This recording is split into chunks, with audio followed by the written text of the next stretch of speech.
How do I know you're real? How do I know I'm real? How do we know any of this is real?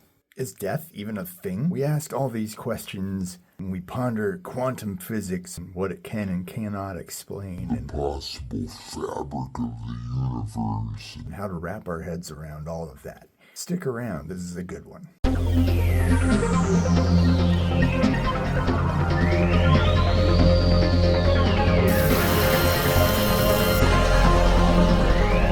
Enable program deep sea diving. Loading period cross upon.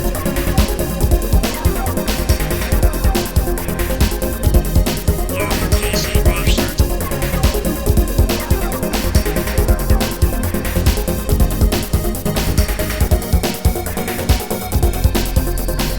Visualizing season 6 of Kitchen Sick Microscopy. What do you want to talk about today, Casey?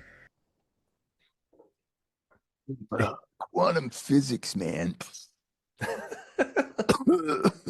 like death isn't real, man. This is a huge topic, I think. Obviously, this is a thing that philosophers have been philosophizing about for as long as people have been philosophizing. What's the meaning of life? What happens after we die? Are we even here? Well, I came across an article the other day. I sent it to you. It was kind of suggesting that death isn't final, it's a transition, which isn't a new idea, of course. No. But quantum physics might have something to say about the mechanism by which it would be possible for consciousness to jump from place to place.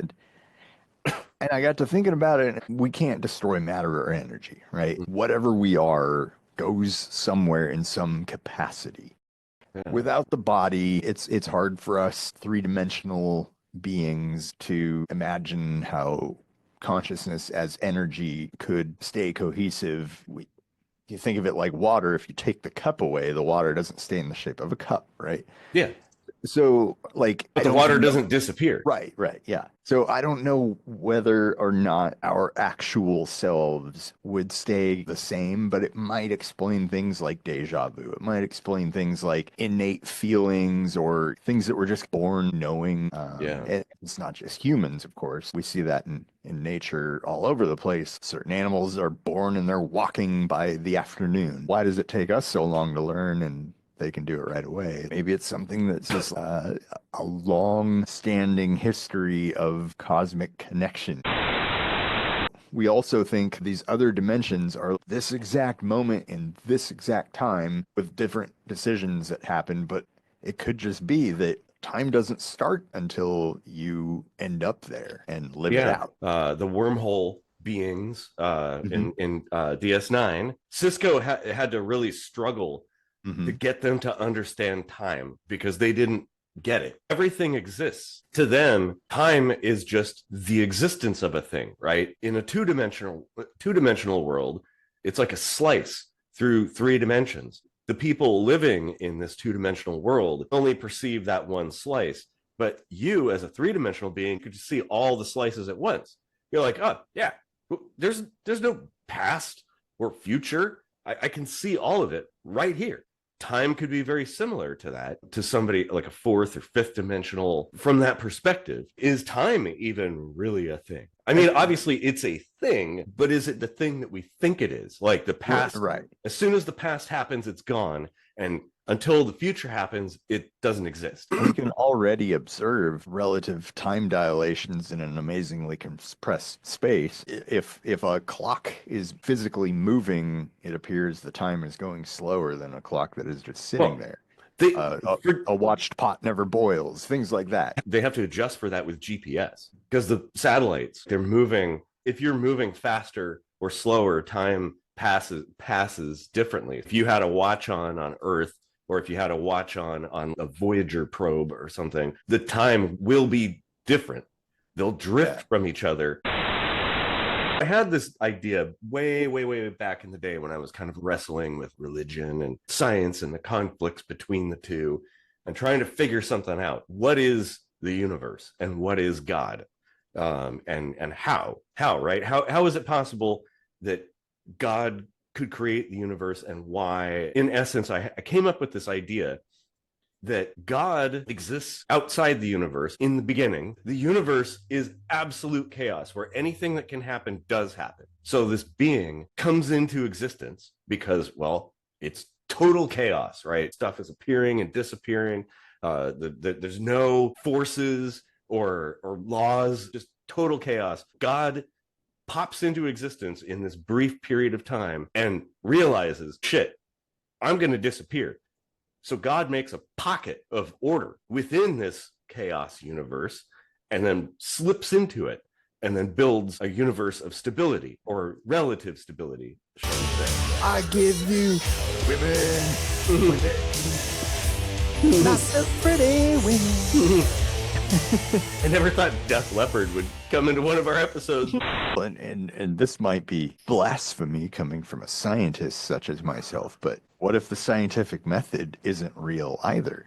Mm-hmm. And what if repeating something and getting the same results is just because we manifested that? If you can look at a clock moving and see it moving slower than a clock that's standing still, and then stop that clock from moving and see it moving at the exact same speed, especially then if it's all of a sudden the same time again, what's your explanation for that?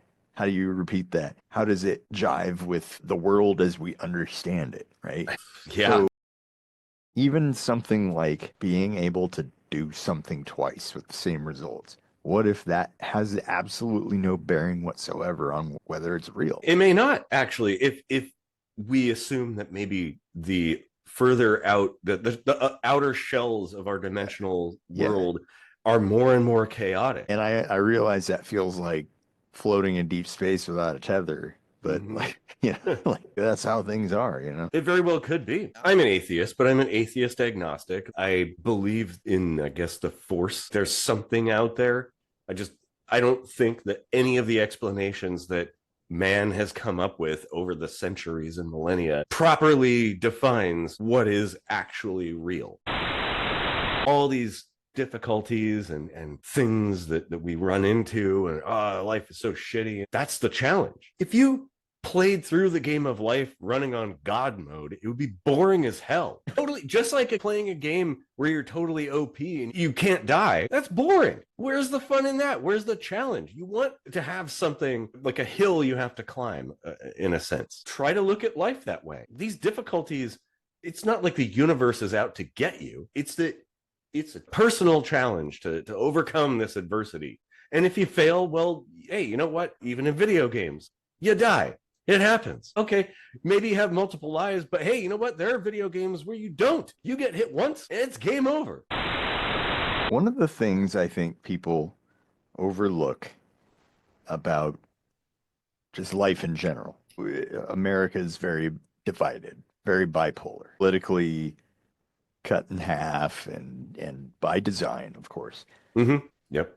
But it's also created a bit of binary thinking amongst the people trying hard not to think in a binary way, where they think there's got to be truth in everything, or everybody's a little bit right. They can't understand the idea of there being an actual literal black and white, two opposite ends of a line that actually exist, because they're trying so hard not to think in that two-dimensional plane that they completely dismiss the idea that something could exist on that plane. Here, okay, should we think probabilistically about a magnet? There are poles to a magnet. That's a real, tangible, definable thing. Yeah, there is that midway point where it's neither one thing or the other. For the most part, a magnet has... The Earth is round or it's flat. It's not flat sometimes.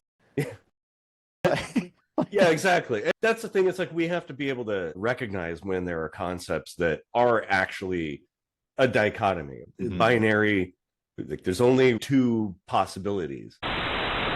Let's say there's beings in some kind of vessels that are traveling around and messing with people on Earth. It doesn't matter who they are, where they come from. It represents a huge threat to the status quo, to religion, to governments, to all this conflict. The thing is, we've constructed our paradigm around this idea that borders and countries and nationalities and blah, blah, blah all these differences and we fight over them all the time. There's always a conflict. And there's a lot of profit to be made in those conflicts and a lot of control to be gained too. So if people suddenly realize there's a whole hell of a lot more to the story than I thought, maybe there's beings living in Zeta Reticuli that came to visit us, or interdimensional beings that are hanging out here, fucking around and stuff. Either way, it's a huge problem for authoritarian systems that want to maintain control of people. Because, well, how could you at that point? Nobody would want to wage a war at all. It's like, wait, but it isn't just this planet. It's the whole fucking galaxy or something, or the quadrant of the galaxy.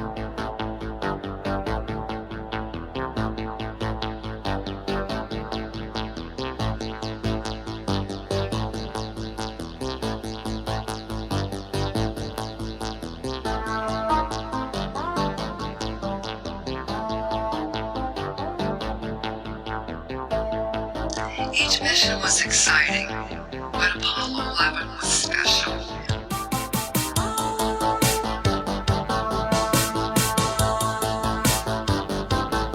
We had never landed on the moon before.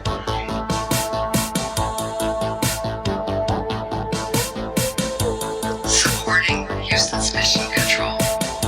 Everything was going perfectly until something totally unexpected happened. Just as the astronauts were about to land on the moon, the flight computer became overloaded. The software's priority displays of 1201 and 1202 alarms interrupted the astronauts' normal mission displays to warn them there was an emergency.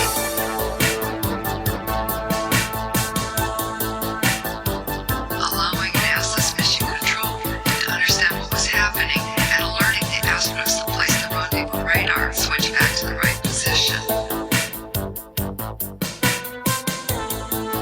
It quickly became